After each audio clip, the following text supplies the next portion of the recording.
Alrighty, it's October 18th. This is the 18th journal, which means it's almost been 3 weeks, and 21 days, as we all know, is a habit, so that's gotta be some sort of good sign.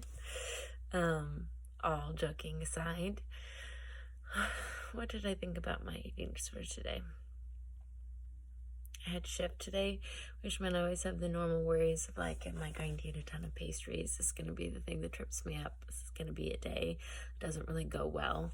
And it's funny is I have this anxiety when I'm walking to work, I'm eating my toast, thinking I wonder if there are any leftover croissants, and that kind of dictating whether or not I'm going to have a good day in my recovery. And the irony and the silliness of that an inanimate object like a croissant can dictate whether my recovery goes well is absurd.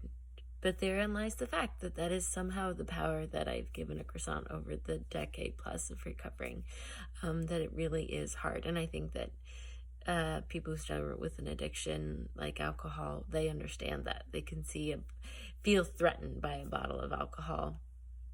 Not because it's threatening, it has any feelings in and of itself, but just that that's what it represents to you. And I've tried to reframe since starting back in work and being around, pastries again, that everything is permissible. I can eat anything.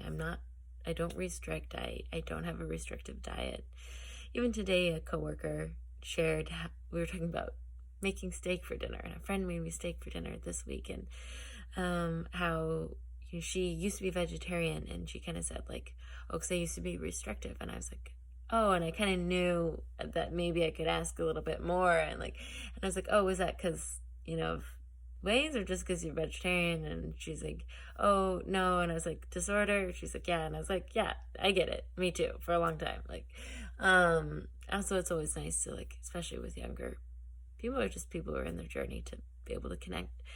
And she's like, yeah, and I've just, now that I don't restrict, it's been a lot more helpful for me. And so I'm learning to enjoy eating meats again.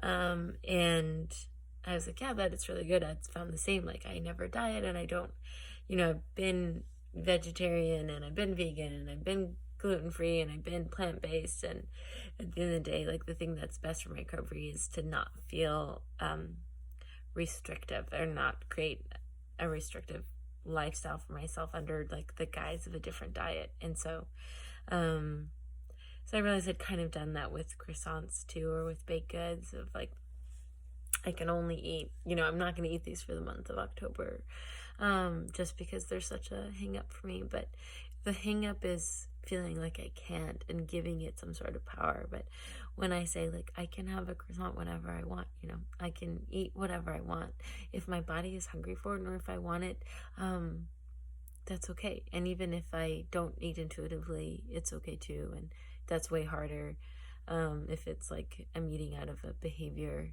that's not healthy, to be okay with that. But I did. I went in, and I had, on my break, I had part of the croissant, and it also helped just to share it. I talked to the girls oh, you know what I really love?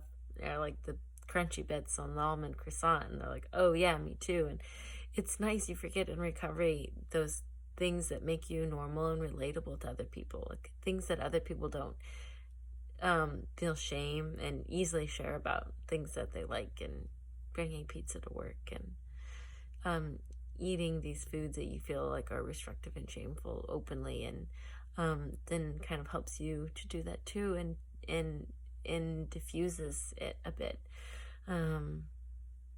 It's a small thing, but it really does help. And today I was talking to a friend over FaceTime and over dinner, and it is helpful to eat with somebody around sometimes. And remember doing that throughout the years. It really is nice,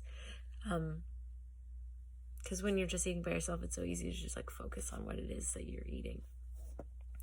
And it's nice to share in a meal, and that embodiment, and that communal shared experience of eating dinner with someone, even over FaceTime, is helpful for me. I need that sometimes. And being single now and living alone, it's I have to seek that out more, and that's harder.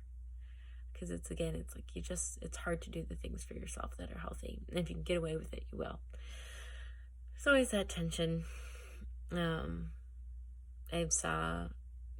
shared a bit with that person about the running and whether or not I still can, but it's something I feel at least I'm willing to acknowledge now. I don't know that I've ever really been able to acknowledge it before, be willing to think about having a discussion about running and my recovery and how they play in together. So that is good. I still could stand to make these journal entries a bit more of a priority and not push them off. I realize I am pushing them off, which is why I've been doing them late at night. But glad to still have not missed a day.